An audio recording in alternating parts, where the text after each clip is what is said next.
Hey guys, welcome to the second garden tour of 2019 for 2050 Maine.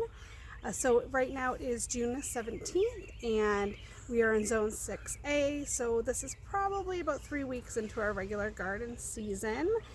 In the past week though, we've gotten pretty much every day has been rain except for today. As you can see, the sun, and I'm not wearing a jacket today, so I'm pretty stoked. So hopefully we'll have some cool things to show you. So we'll start off our tour where we started last week, and right here at the herb garden. As you can see, they've gotten a lot of rain, but not much has really happened with them. I'm still not convinced this is the right spot. This gets a ton of sun. You can see it's at around dinner time and it's still pretty sunny here, and the sun's starting to go down a little bit, so we shall see. And then the lavender though at the bottom seems to be doing really well. And then we do have a clematis that I'm hoping will go and kind of fill that middle space, but really nothing much is happening from that. So we'll just have to wait and see to see if that's the right spot or not. So let's go head over to the Three Sisters garden and check out our corn. So we have the Three Sister garden here. This is a raised garden bed that we have just made this year. So this is all new for us. We did grow corn last year quite successfully, just a little further down where the strawberry patch is now, and we wanted to grow a lot more corn this year. What we did was we grew it in 3 different times with this tall stuff. This is purchased. We did not start these directly from the seeds, but these smaller ones here, and I'll let you guys come in and take a look. These smaller ones, these ones were directly sowed about 3 weeks ago with the squashes, and then we also have some purple beans, heritage beans. Well, if you come right over here, you'll see the beans are starting to grow up as well. So it's called Three Sisters because the corn, the squash, and the beans will grow symbiotically, so they'll grow together, and they really provide what each other needs. And so far, so good. But let's head on down a little bit further through the Three Sisters garden. Let's check out some of the newer things. Last week in our first garden tour, there really wasn't much happening at all down here, but if you take a look, you can see that we do have some corn. I believe we did peas on this end of the garden. They're coming up nice. And then we also have some squash. If you guys can take a look here, we have some squash growing as well, or pumpkins. So I'm quite excited.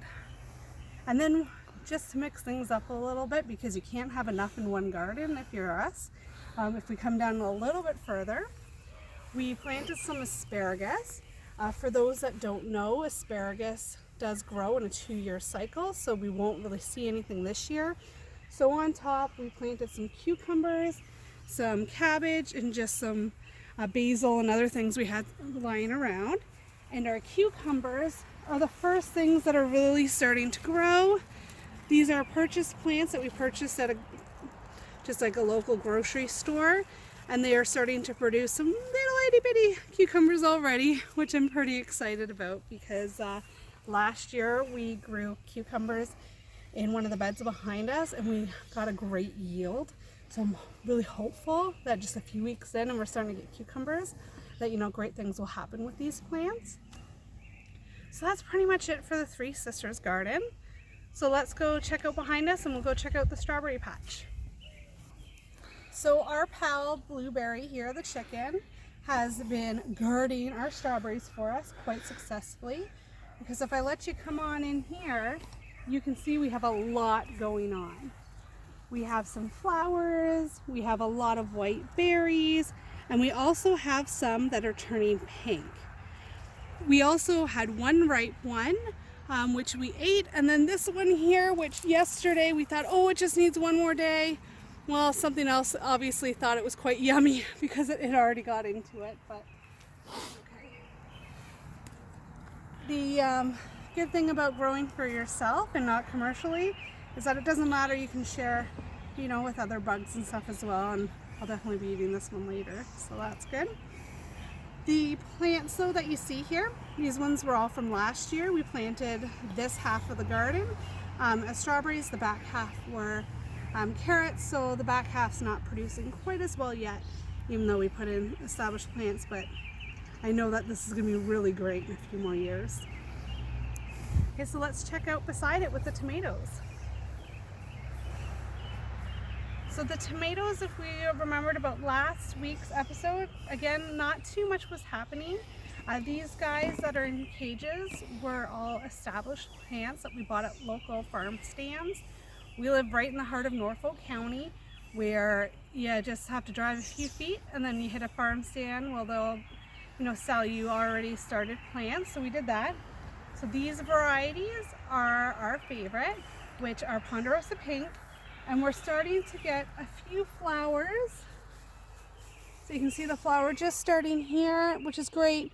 And then if we wanted to take a look further down, despite all the rain that we're getting, they're not starting to root out, and that's great. So I'm really impressed with these guys, and I think they will do quite well.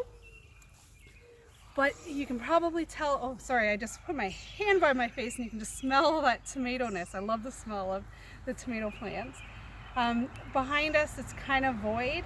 We directly sowed some seeds because our seedlings, we got chickens this year, kind of got distracted, didn't do as well with our seedlings as we did in previous year. So there's not much going on. There's a ton of weeds. We'll take a little bit of a closer look, but to be honest, I'm not sure if any of these are actually little tomato plants are not growing. We did different varieties. So we'll give it another week or so, and then we'll probably end up going to one of our favorite farm stands and buying some more established plants. As we did, we put some more varieties in here, and they're doing really, really well. This area gets a ton of sun, and the tomatoes just love it. Okay, so next we're going to go over to our shady gardens and our root vegetable gardens, and we'll take a look and see how they're doing. So when I showed you this area last week, I kind of went over that this is a brand new kind of trial for us. This was just covered in brush, and we've tried clearing some away and seeing how it's going to work. To be honest, it's a lot shadier than what we remembered the spot to be. And you can see the pumpkin here that was quite strong when we bought it. It's not really doing too well, so we're gonna see. We had started some giant pumpkins and some other varieties and planted them along here, and I can't really see anything. So, sometimes you win, sometimes you lose, and we'll have to see kind of how this one turns out at the end of the day. Again, the spring has been rough. It's been cold and it's been wet, and I don't think it's doing us any favors for our poor little pumpkins. But in here we also planted some milkweed and some other pollinator friendly flowers.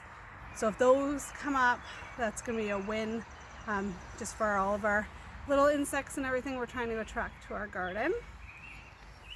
So let's take a closer look, and you can see all the weeds and such.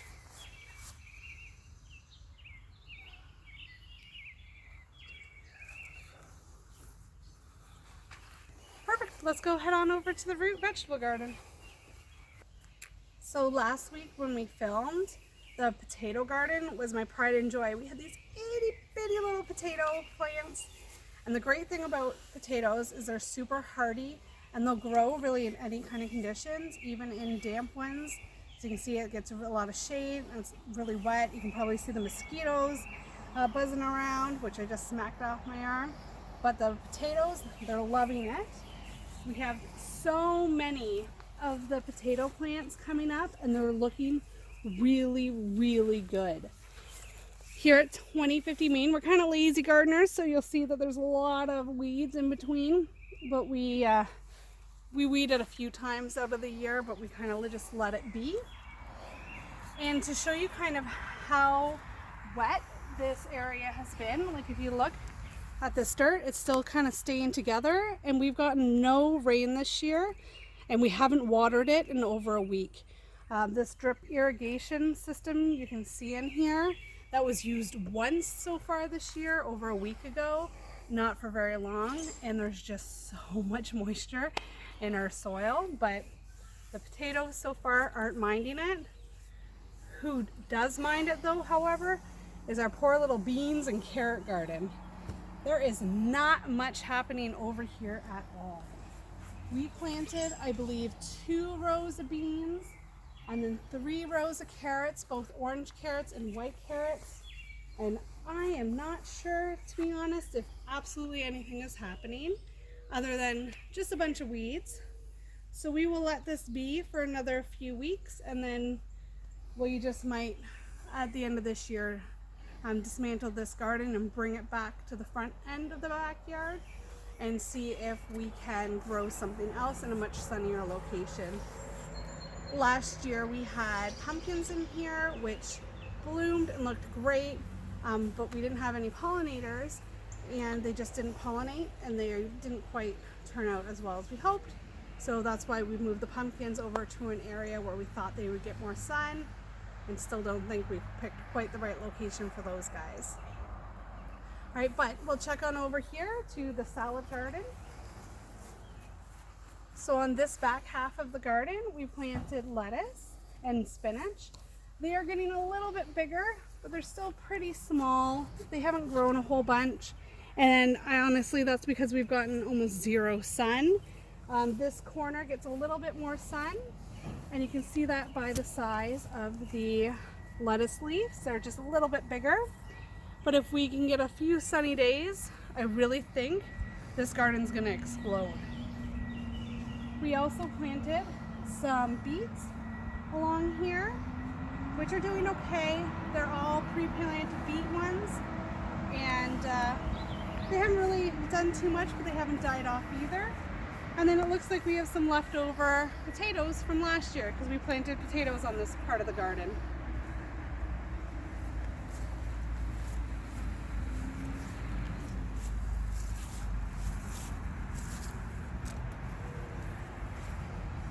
So one thing also we've done a lot of is transplanted trees.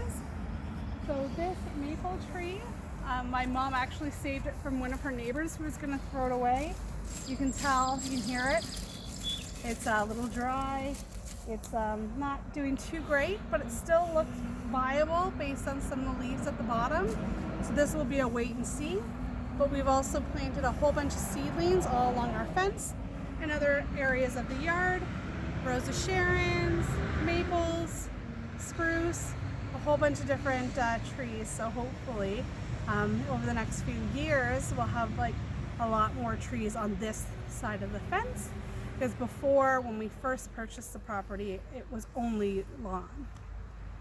So if you've caught our last video, you'll know that we have a new addition to our yard, and that is our bees. So let's go check out the bees in the bee garden, and then we'll head off to the front and see the sun gardens. So I'm sure you can see behind me that we have bees now, and that they are hard at work pollinating around here. To be honest, we've only had them for a few days, and I just really like watching them come in and out of their little hive. It's really, really cool. And the impatiens on either side of the bees here, they're exploding. I don't know if it's because of the bees or because of weather conditions, or they've just gotten a bit more established, but my goodness, they're looking awesome. And the color of them, I swear to goodness, have changed. They were kind of a regular pink before, and now they're almost like a highlighter pink. Like, they're so vibrant. I'm saying it's because of the bees. I could be a liar, or it could be bee-tastic. I really don't know. Either which way, I'm not complaining about it.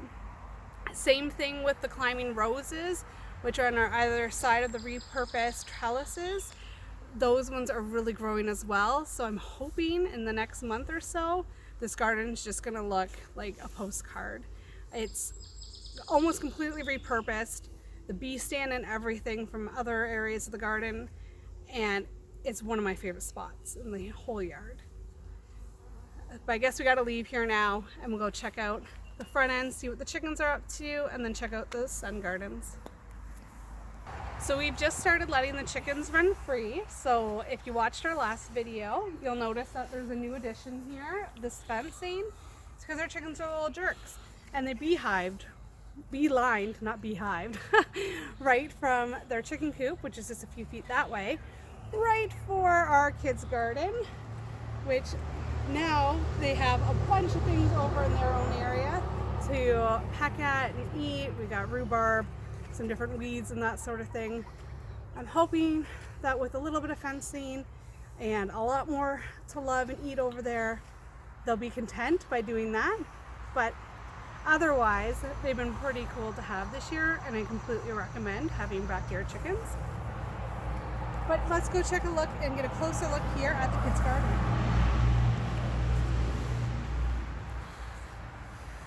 This small garden here is a repurposed sandbox, and my daughter planted marigolds and also sunflowers and corn. The corn and the sunflowers are doing quite well. I can't really tell yet if that's a marigold or not, and we might just have one of them. But otherwise, she got to pick everything she wanted there. We have the few clematises on either end, and this one has bloomed already, and isn't that gorgeous? I just absolutely love that purple color. And then if we come back to her main garden, we have, oh, we're stuck on the fence.